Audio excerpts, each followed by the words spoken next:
And what about the plug that you're not supposed to pull that's red Loctited in? That brings us to another subject on the M8s.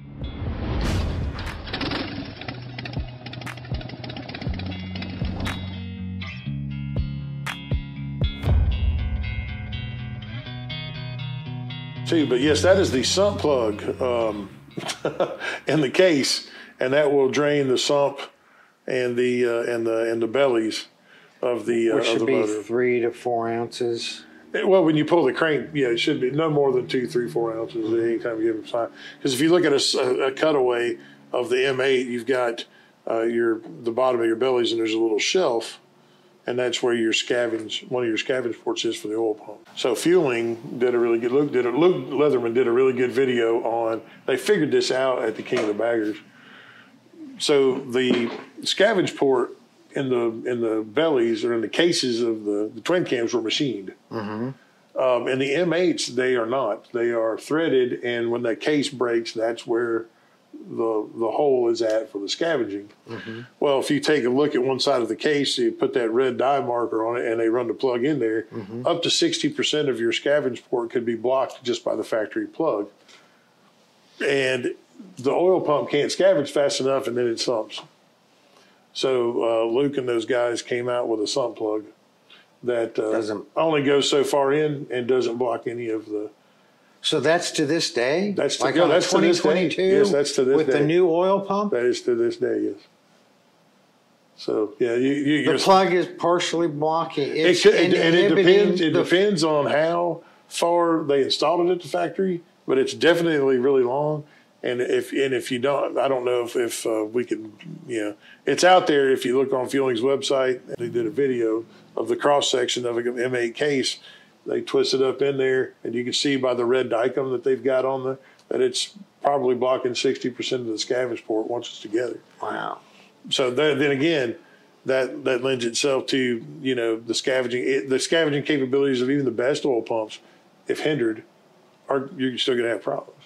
And that's why you'll see a lot of these guys that have converted to an aftermarket oil pump setup who still exhibit sumping. And you can tell when the cylinders are glazed when you pull them down if it's been sumping. Mm-hmm. And that's more than likely the reason why. They discovered it during the King of the Baggers. So they have a shortened sump plug that only goes so far and no more problems. And they chased that for years. They chased that problem for years. And yeah, so we knew as a corporation, obviously, that they're coming out with this new 8-lobe, pump has been a great thing. That's just one more factor in the whole thing.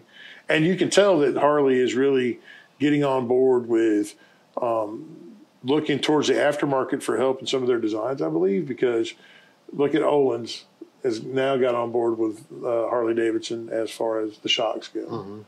Mm-hmm. And I know this was kind of off subject, but the new Screaming Eagle oil pump looks except for the color, it looks a whole lot like the offerings from both S&S and Fueling and the billet mm-hmm. setup and everything like that. So, well, and this may be an old wives' tale, but I can't remember when I was told this, but it's been probably 20 years plus. Don't ever be very careful when you pull that sump plug, because there was a tendency to the case to actually break. Was that just? I've never seen one do it. Uh-huh. But again, a lot of people back before there was a proliferation of information available probably did make that mistake. Mm-hmm. Because before the internet, you had to go talk to somebody, and it was probably, my buddy, and everybody said, well, it's got oil. Common sense tells you it's at the very lowest point. There's your bellies. You pull it out and break the case. But I think maybe I actually even read in the manual not to pull that plug. Oh, I would imagine probably so. I can't remember back that far when I owned the shovel, if I ever messed with it at all either. But that's one of those things like, if you don't need to pull it, why is it there? Yeah. Yeah. That's temptation.